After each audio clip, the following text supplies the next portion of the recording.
Olá pessoal, tudo bem com vocês? No vídeo de hoje nós vamos falar sobre o caso Elizabeth von R. Mas antes de qualquer coisa, faça a sua inscrição, ative o seu sininho, dê o seu like para você receber as nossas atualizações, tá bom? Depois da vinheta, nós vamos voltar para falar do caso Elizabeth von R.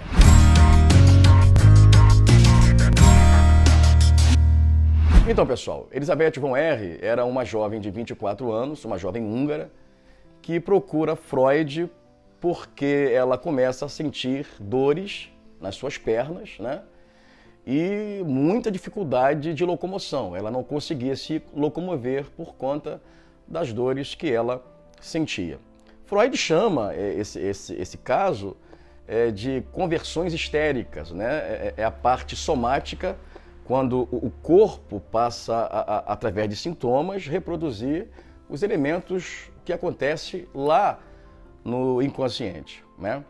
Interessante que Freud não demora para perceber que esses sintomas eram frutos de sentimentos sexuais, né? Advindo daquela teoria que ele já desenvolvia a respeito da sexualidade dentro desses sintomas de neurose, alguns sintomas dentro da própria histeria, né? Então Freud percebe que quando ele toca a coxa da paciente, ele percebe que ela tem uma espécie de sensação erótica. Ela sente um certo conforto, um certo prazer erótico quando ele toca a sua perna. E no momento consciente, quando a paciente está no seu normal, no seu consciente, ela acaba tendo um sentimento oposto, né? Um entendimento oposto. Se semi-hipnotizada, ela sentia um prazer erótico, no seu despertar, naquilo que a gente chama de normal, de real, ela tem um sentimento oposto, né? Então Freud começa a desenvolver então a possibilidade de trabalhar dentro dessas reações de sexualidade que está lá no seu inconsciente. O que acontece depois disso é que Freud também descobre que ela tem uma grande dificuldade de ser hipnotizada. Ela reage negativamente quando Freud tenta hipnotizá-la, né? Então Freud começa então a usar uma espécie de semi-hipnotismo, né? Ele a coloca deitada, né?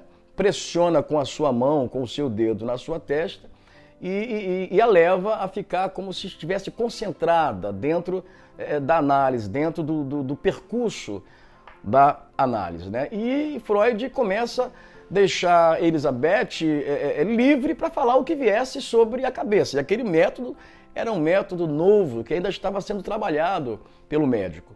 Então, Elizabeth von R. acaba deixando exalar os seus pensamentos, falava o que vinha pela cabeça. Então, ali se inicia, na verdade, segundo a história da psicanálise, o primeiro caso de cura da psicanálise. É por isso que o caso de Elizabeth von R. é um caso interessante, porque é a primeira paciente mulher que é curada pela psicanálise, é a Elizabeth von R., né? Junto com esse processo da associação livre, que surge com essa dificuldade da paciente com relação à hipnose, surge a questão da resistência, né?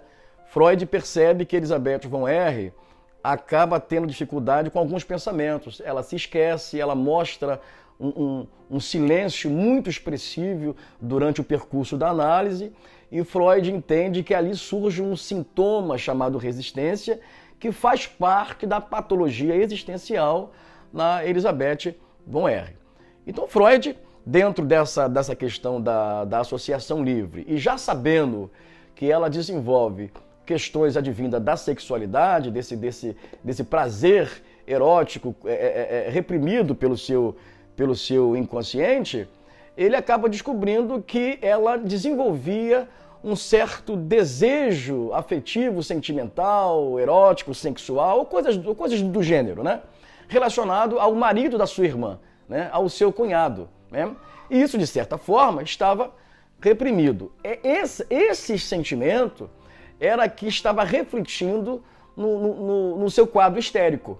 É a partir desses sentimentos que a conversão histérica passou a refletir no seu corpo todos aqueles sintomas. Freud, então, a conscientiza, de que esse sentimento, agora descoberto pela análise, precisava ser manifestado através da sua palavra, através da sua confissão para o consciente, né? A partir dessa confissão, a história da psicanálise nos apresenta que esses sintomas, ele acabou por desaparecer, né?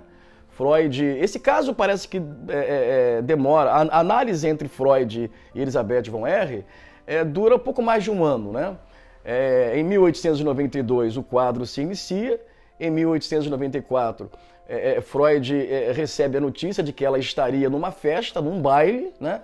Freud entende que ele poderia ser convidado, né, para ir a esse baile na intenção de vê-la, de ver a sua paciente no seu estado psíquico.